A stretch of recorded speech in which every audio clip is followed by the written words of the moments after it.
Bonsoir, shalom à vous, bonne année civile, très heureux. Un grand-père d'un petit garçon depuis quelques jours, un petit meilleur. Mazel tov. Un immense bonheur, on remercie Akadosh Baruch Hu. Mazel tov. Et Paris sous la neige, Paris c'est très beau sous la neige. Et on est heureux de vous avoir. Lui qui se fait le porte-parole et défend une politique qui fait de Gaza l'endroit le plus dangereux pour les enfants dans le monde. On parle de plus de 20 000 enfants qui ont perdu la vie là-bas, à Gaza, en seulement 2 ans. 2 ans. Et donc lui est invité sur une chaîne de propagande qu'on appelle Ivanka News pour tenter de légitimer la politique qui est menée là-bas. Une politique qui est évidemment indéfendable. Une politique coloniale dont les gouvernants eux-mêmes en Israël ne se cachent plus. Et donc lui ose te dire ça. Alors, on va rester poli. Je vais vite essayer de passer à autre chose. Lui qui, il y a encore peu de temps, a avoué influer dans la politique intérieure de notre pays, auprès même directement du président. Par rapport au salon de la sûreté qui a eu lieu en France, il y a encore peu de temps à Paris, le salon de la sûreté des États. Lui a négocié directement auprès du président français pour imposer la présence de sociétés israéliennes sur place lors de ce salon. Et pourtant, des sociétés évidemment complices de ce qui se passe là-bas. On va écouter une personne qui, à l'inverse, œuvre dans le bon sens et essaye de dénoncer la position et la politique défendue par l'odieux personnage qu'on a pu écouter juste avant. Richard, on a. Catherine, on est près de la fin de l'émission. Oui, on n'a rien fait sur ce qui se passe à Gaza. On a laissé faire. On a fait 20 mesures de rétorsion contre les Russes. On n'en a pas fait une. On n'a même pas été d'accord pour dire qu'il y avait un problème avec la participation au concours de l'Eurovision. Rien. L'Europe n'a pas pris une sanction à l'égard d'Israël. Ce n'est pas possible. Le seul qui est en train de faire quelque chose à l'échelle européenne, c'est Pedro Sanchez. Il est tout seul. Il va avec les dirigeants des pays d'Amérique latine contester ce qui vient de se passer au Venezuela. Comment c'est possible que Pedro Sanchez soit tout seul à se battre sur la question palestinienne, sur la question vénézuélienne? Il a dit non. Il a dit non à l'augmentation des budgets militaires. Trump a dit je veux 5%. Pedro Sanchez il a dit non, moi j'ai mieux à faire, j'ai des hôpitaux et des écoles à faire. Donc je ne ferai pas 5%. Pardon, mais dans ces cas-là, si vous êtes dans l'OTAN, ça vous dit plus. On n'est pas obligé de supporter que ce soit. On ne peut pas. Je ne suis pas d'accord avec Pedro Sanchez. Vous n'êtes pas d'accord avec Pedro Sanchez. Je suis d'accord avec Pedro Sanchez. Les amis, je n'ai pas le bon chrono. Voilà. Merci à Catherine Tricot, directrice de la revue Regards, qui est intervenue évidemment dans le bon sens. Alors il y a aussi l'Irlande, je crois, qui se bouge pour que tout ça s'arrête à Gaza. On parle de l'équivalent de 6 à 7 fois Hiroshima qui aurait été largué sur Gaza. Et les gouvernants français laissent faire. Et j'ai envie de dire encore pire, se rendre complices de ce qui s'est passé là-bas, malgré le fait qu'on parle de civils, de gosses, en permettant la livraison de matériel militaire sur place. Alors, des mecs comme Le Cornu te diront que non, la France ne livre pas en armes ce pays, cet État, et joue sur les mots.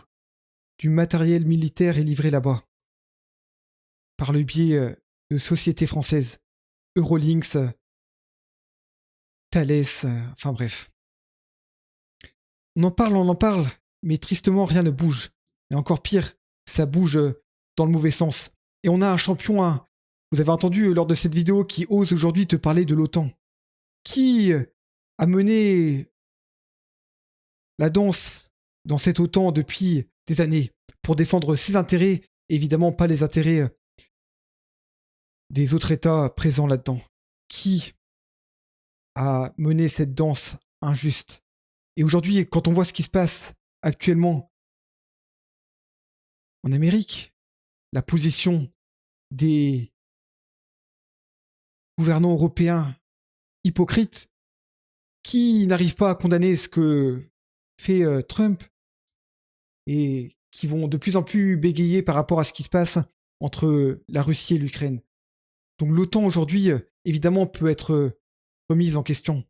Cette alliance factice sur beaucoup de points, évidemment.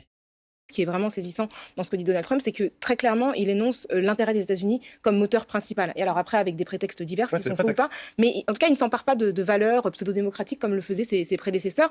Et surtout, c'est quand même un président qui s'est fait élire en disant qu'il serait le président de la justice, de la paix, notamment dans le monde. Il a déjà bombardé 7 pays. C'est-à-dire qu'on parle effectivement beaucoup du Venezuela parce que le kidnapping du président est absolument spectaculaire et sans précédent. Dans l'histoire, il n'y a aucun président en exercice qui a jamais été capturé par une autre puissance pour faire l'objet d'un procès dans un autre pays. C'est absolument du jamais vu.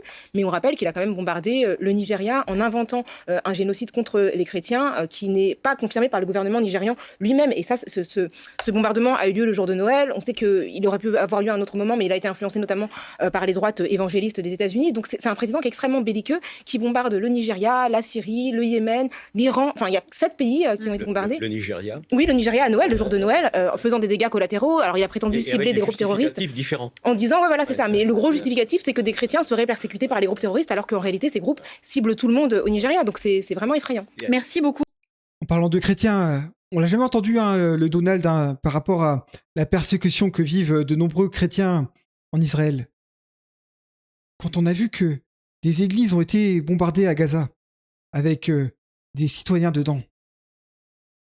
Voilà, le niveau d'hypocrisie est aujourd'hui évidemment flagrant. L'OTAN a permis depuis des années aux US de tenir de nombreux États par les cacahuètes. Et aujourd'hui, on voit très bien tout ça. Il y a encore des gens qui peuvent croire que les US vont nous défendre. Et en plus, certains ont pu croire que Trump serait le président de la paix. S'il était le président de la paix, il ne laisserait pas évidemment des enfants perdre la vie tous les jours à Gaza, quasiment tous les jours. Malgré un cessez-le-feu qui aurait été chapeauté, négocié grâce à un mec qui aujourd'hui te demande le prix Nobel de la paix. Je parle du même Donald là, qui dans tous les cas ne fera que défendre les intérêts de son pays et encore de son pays, fera tout pour faire tourner le complexe militaro-industriel de son pays.